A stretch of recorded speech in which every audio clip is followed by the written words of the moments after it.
What's up guys, it's Life Offshore. We're here with another video. Today's a little bit different. I noticed you guys been really liking the boat fails, and I'm gonna keep coming out with those every week or every 2 weeks. But anyways, today we'll be talking about some performance boats, especially catamarans. We'll be talking about MTI's legendary 340.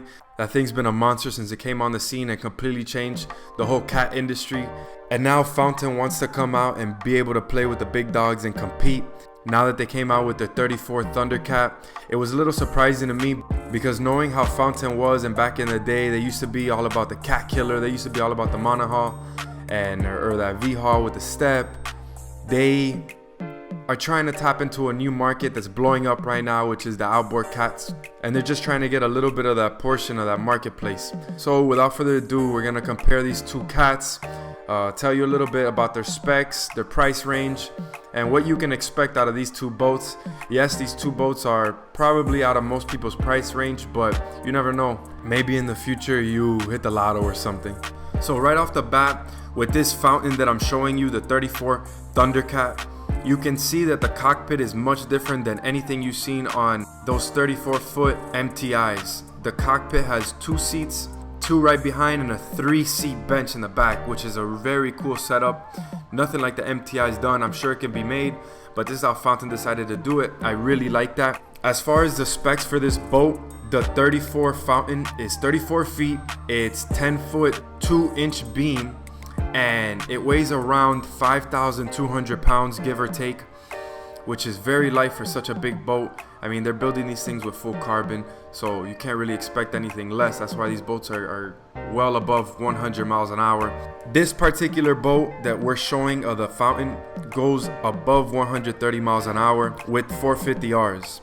That's incredible for a boat with outboards, especially at that size. As far as price goes, the ThunderCat with 300 Rs, not 450 Rs, but 300 Rs, will still be able to hit around 100 miles an hour, maybe like 105, around there, between 100 and 105. You can expect to pay around $250,000 to $290,000 for this build. As far as MTI's 34X goes, the specs are similar to the ThunderCat. Remember that MTI came out first with the Cat, and then Fountain came out with this 34 to compete with it.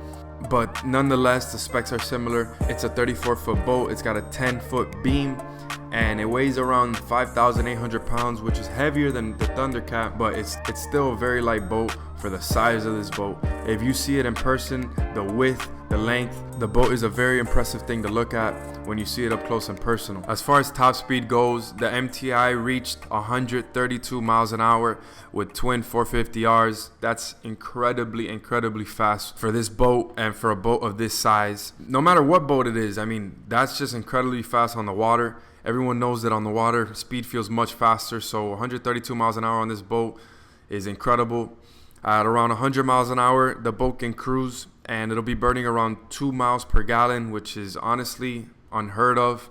But I'm sure that the Fountain's numbers are kind of similar, considering the fact that it is a lighter boat, and it's kind of the same thing, essentially. You know, one might be a mile or 2 or 3 faster, but they're roughly around the same speed. They burn around the same fuel.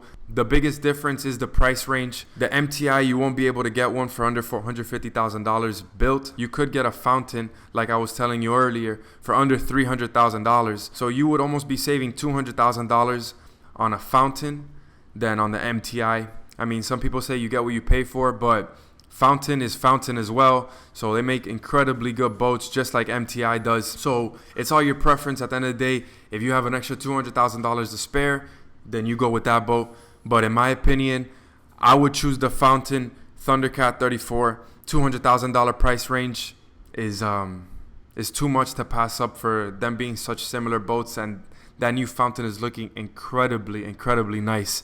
Only time will tell on how good the boat will actually be. But in a couple years, we will be able to do a better comparison. Hopefully, we'll be able to get on these boats soon and record and be able to talk to some of the people that design these boats soon to come. If you guys like this video, make sure you like and subscribe to the channel. It really helps me out. And until next time, peace.